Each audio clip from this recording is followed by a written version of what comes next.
Welcome to Randy's Old Time Radio Shows. Tonight we roll into the neon-lit streets of Toronto for a mystery unlike any other. Midnight Cab was one of the rare Canadian dramas of the 1990s that gave us a full 35 episodes of suspense, each one packed with danger, heartbreak, and the kind of characters you never forget. So climb into the cab, buckle up, and let the midnight ride begin with Midnight Cab. Tonight's ride, the mystery of the blue-eyed man.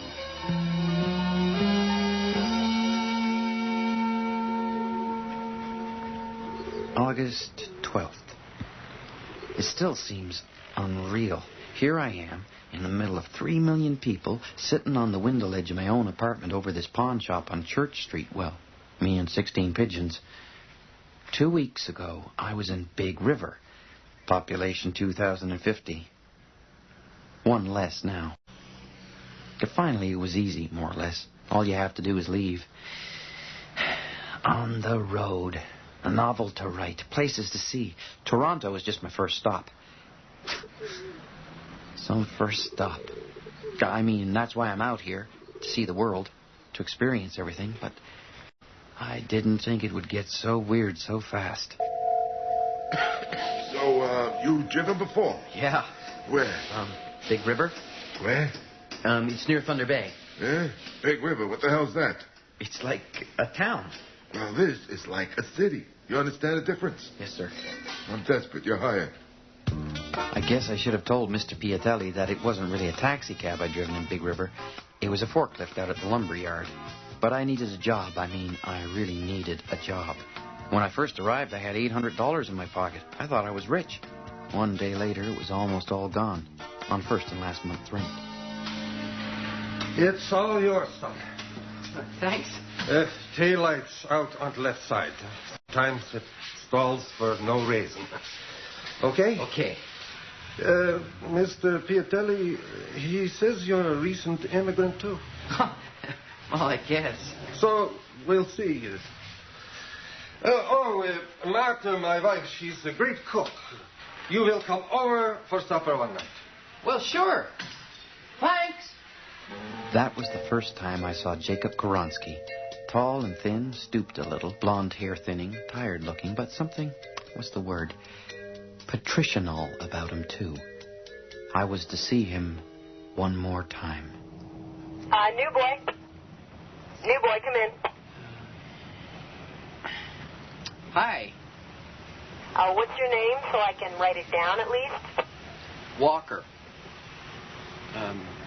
Devereaux. What kind of name is that? Oh, French and English. My mother wanted equal time, I guess. Like Walker is her family name? Oh, yeah? So what do they call you for short? Walker. Okay. What's your cabbie's license number? Pardon? Come on. Do you have a cabbie's license? No. Of course you don't. And Alfonso didn't ask to see it, did he? No. Of course he didn't. And you know why? Because Alfonso Piatelli is the most pathetic person in the world. Okay, I'll book you in for your test. I'll try to get you in this week. It's not hard. At least you speak English. So where are you?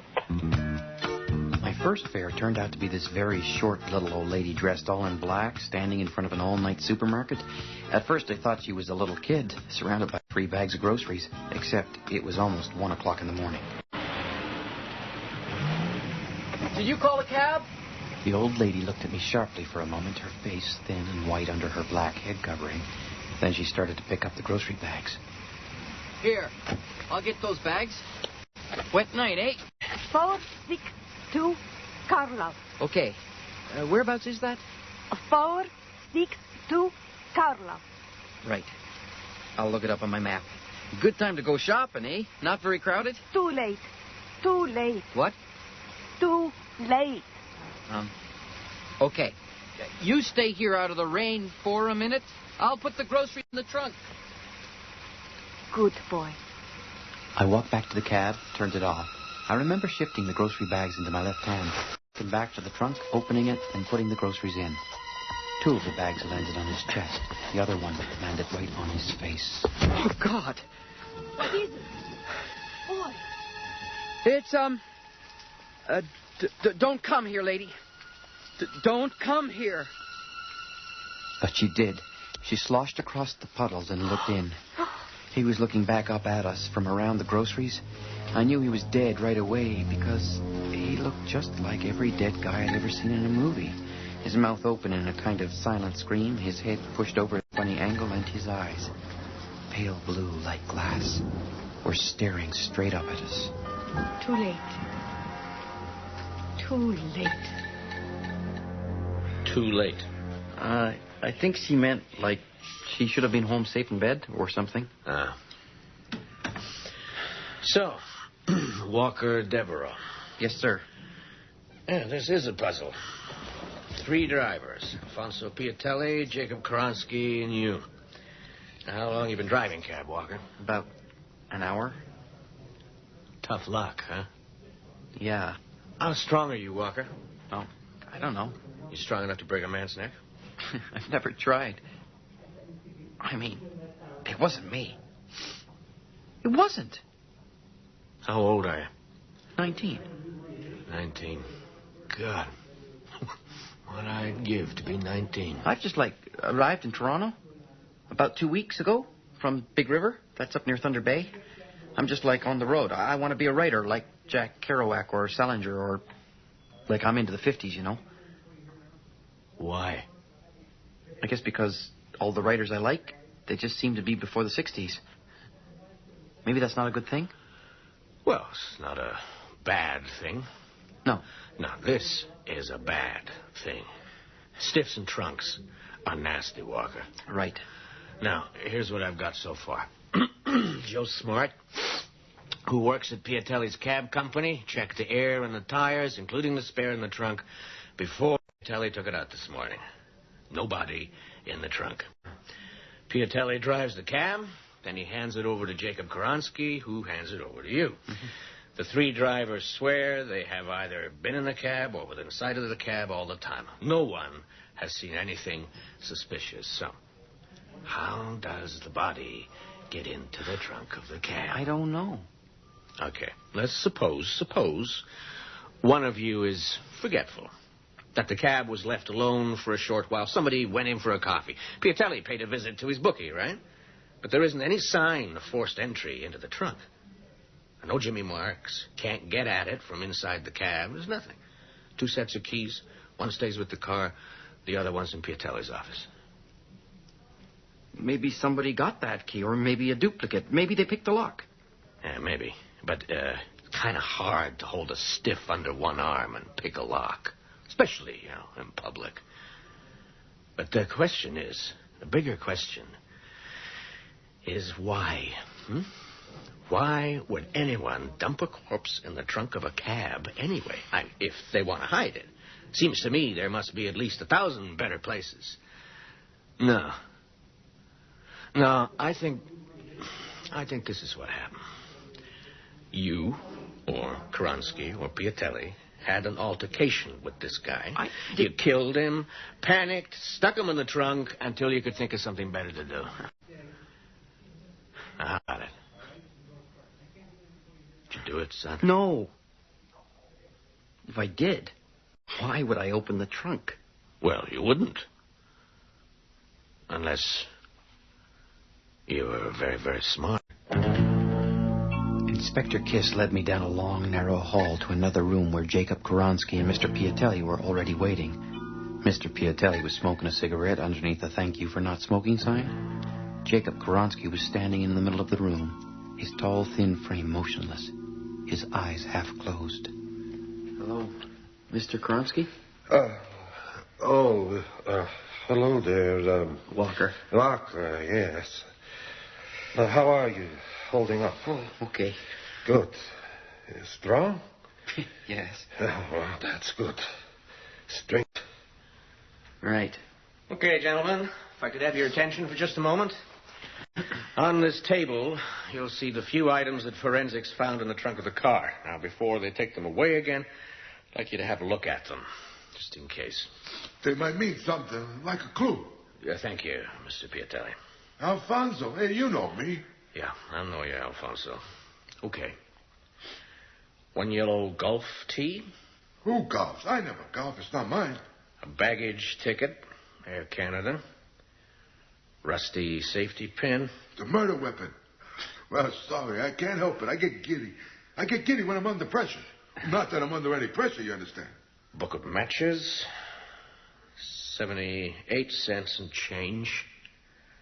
Woman's comb, brown plastic. 2 staples, cardboard attached. Any bells, gentlemen? No. So who is the guy? What did he have on him? Well, that's the problem. Nothing. No ID, no money, not even any distinguishing marks. Beside a broken neck, you mean? Right.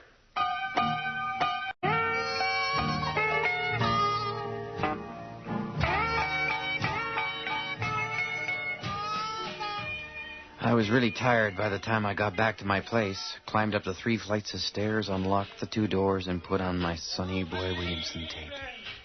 My debut as a cab driver had not been an auspicious one. I was tired. But everything kept whirling around in my head. So I listened to Sonny Boy, drank a quart of milk, and watched the moon sail above the church across the street. 3 drivers, 2 sets of keys, the old lady, opening the trunk, rain, blue eyes. What were those things? Matchbook, golf tee, comb, staples, cardboard attached. And then I went to sleep.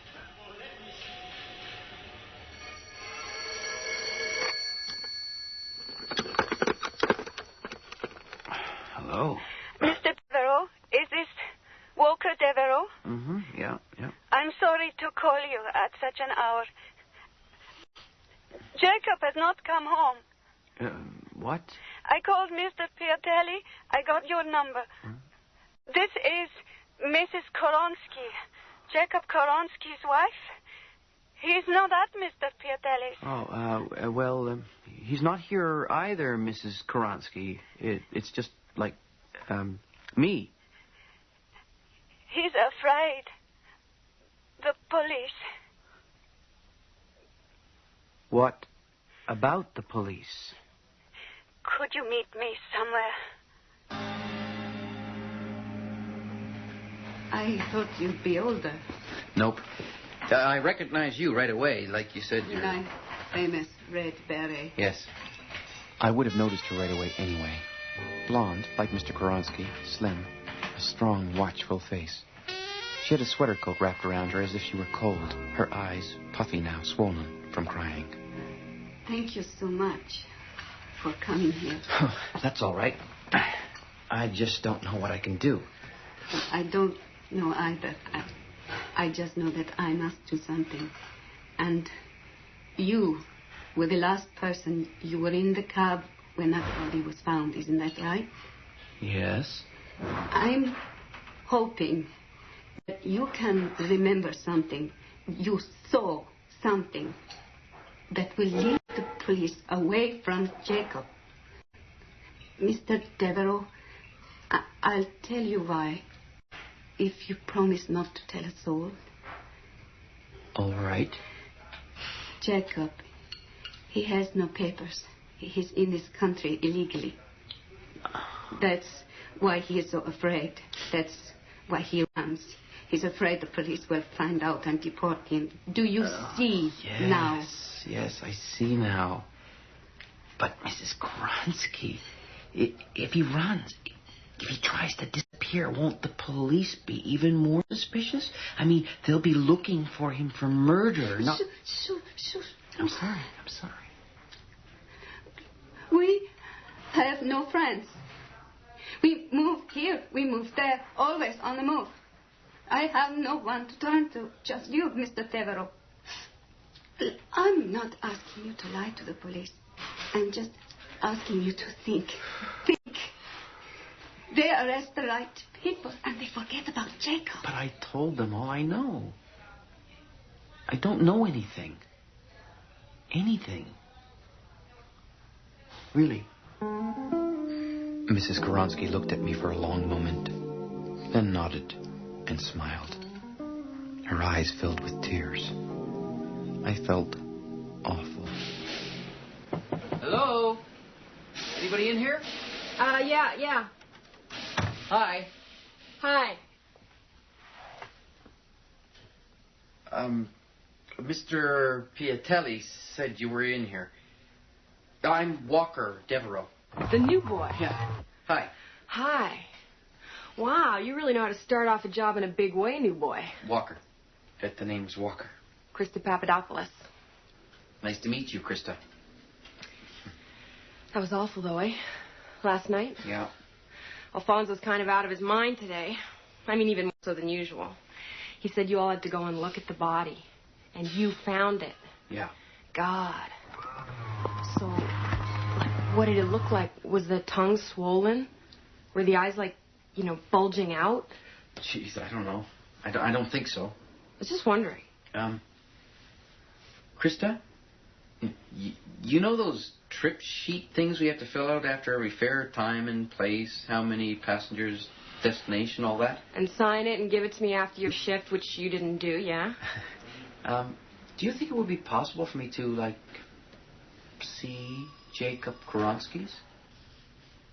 Walker, are you playing detective? Sort of. Well, you can't. Some cop, Inspector Kiss? Yeah? He came and he picked up all the trip sheets this morning. Oh, jeez. But he took the originals. I have photocopies. Great. Yeah. So you tell me what you're up to, and I'll get them. Get them, and I'll tell you what I'm up to.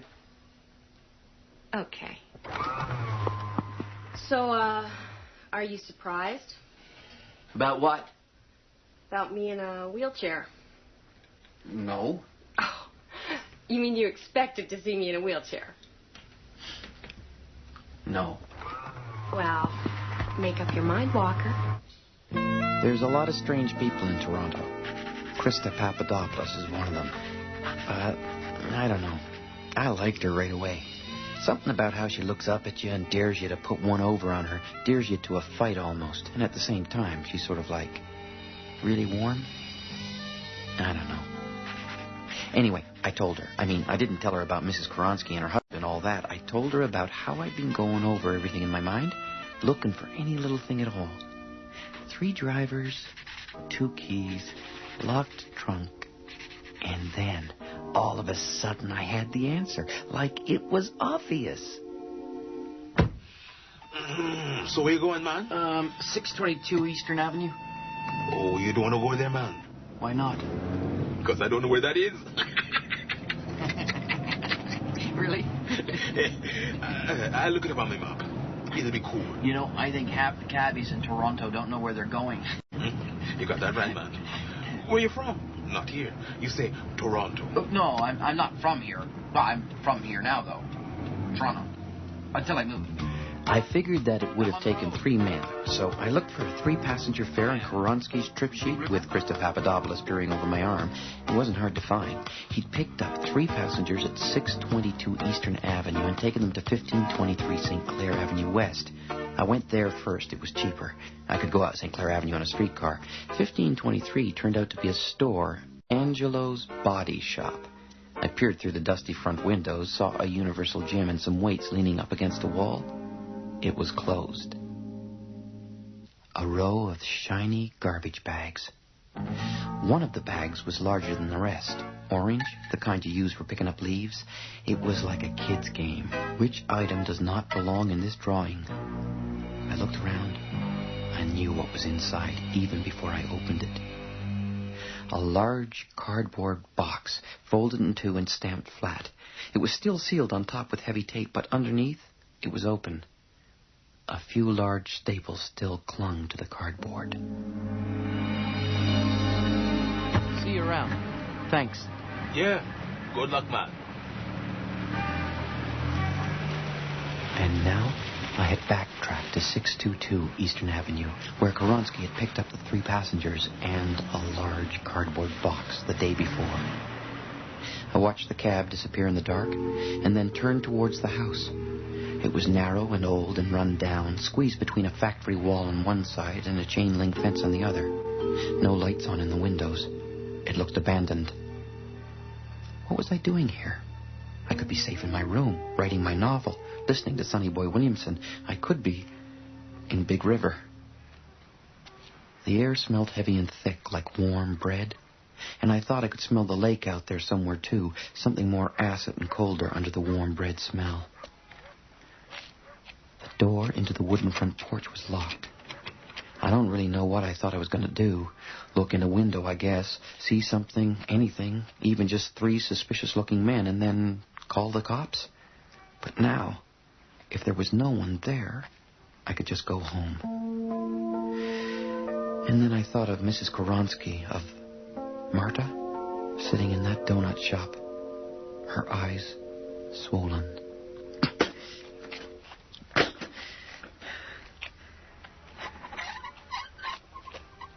Hello? Hello? The basement window swung a little on its hinges. A cold, musty smell. Pitch black. Silence. I crawled in as quietly as I could.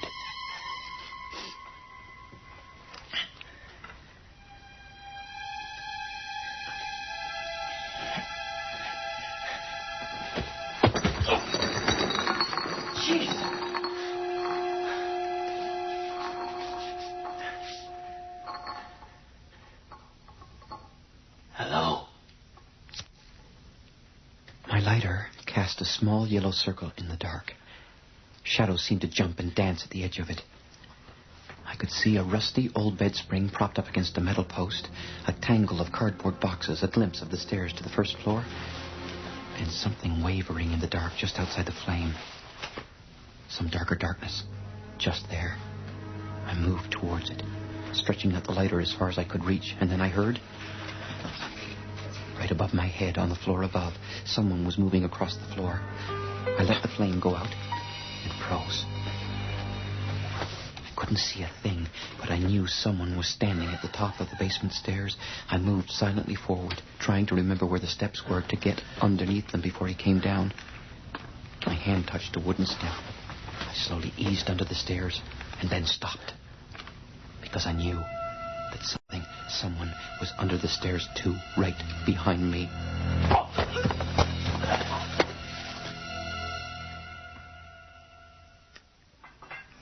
You want another coffee? No, thanks. How's your head? Hurt much? Oh, I'm sorry, kid, but how was I supposed to know who you were? Who was it that hit me? You or your partner? Well, I did, but it was a mistake. Yeah. On your part. Leave police work to the police. What were you doing in there anyway?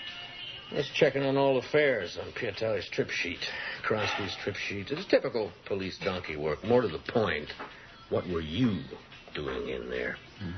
Just looking for anything, some clue. I was trying to help Mrs. Koronsky. I don't think her husband had anything to do with it. Oh, you don't? Oh, gee, that's nice. How do you figure? All of it? You mean the whole thing? The whole thing? Well, if neither I nor Mr. Piatelli nor Mr. Koronsky put that body in the trunk, it had to be a fare. But like you say, it's embarrassing carrying a dead person around in public. But remember the staples with the bits of cardboard on them? Mm-hmm. What if the body was in a cardboard box? Mr. Koronsky pulls up. 3 men, because you'd need 3 men, are standing in front of 622 Eastern Avenue. The one guy chats to Mr. Koronsky while the other 2 heft a heavy cardboard box into the trunk. They arrive at their destination, a bodybuilding club. Mr. Koronsky opens the trunk. The one guy diverts Koronsky's attention to pay the fare, whatever. The other 2 lift out the box, opening the bottom of it, leaving the body behind, and slam down the trunk. All Mr. Koronsky sees is the 2 men still carrying what looks like a heavy carton of weight equipment towards the store. Koronsky drives away. Right. He drives away. Mm-hmm. Yes, I can run a cup of coffee, please. There's an old dumpster behind the store. I put this cardboard box I found in it for safekeeping. I bet there's fibers and hair and stuff caught on it. You do, huh? Where'd you say you came from? Big River? Big River. Yeah, okay. Well, one more question. Why? I don't know. Well, thank God for that. But I think, though I'm afraid, it does have something to do with Mr. Koronsky. They must have known who was driving the cab. They did it to frame him or something. Yeah. Well, we may never find out. Why? Jacob Koronsky. They found him about 2 hours ago under the Girard Street Bridge. He hung himself. A letter? Yeah. Inspector Kiss let me know since he said, well, he said he liked me. He did? Yeah. Anyway, I guess Mr. Koronsky had written and mailed a letter to his wife the night he disappeared. She didn't know much about him at all. She knew he was from Eastern Europe. She didn't know he had held a high position there, that he had turned against the government, plotted their overthrow, been exposed, and had to flee the country. But it's changed there, hasn't it? Well, not in his country, not according to Mr. Koronsky. Just the same old faces playing a new tune. They wanted him back. He had certain information about other subversives that was crucial to them. But they couldn't risk a kidnapping, you see. After all, there's supposed to be some kind of socialist democracy now. Anyway, the man in the trunk was a compatriot of Koronsky's, a young lieutenant who had fled the country with him. His death was meant as an invitation for Mr. Koronsky to go back home peacefully. He knew the next invitation would be the body of his wife. Those 3 men? Oh, well, they're long gone, of course. I phoned her. Just to say, I was sorry and everything. She said they were trying to force Jacob into making a decision. The decision he made was the only one they hadn't thought of. You feel bad, Walker? Well, she was so nice, Mrs. Koronsky. He was okay, too. Yeah. Jacob was real nice. It's crazy, eh? Yeah. Welcome to the big city, Walker.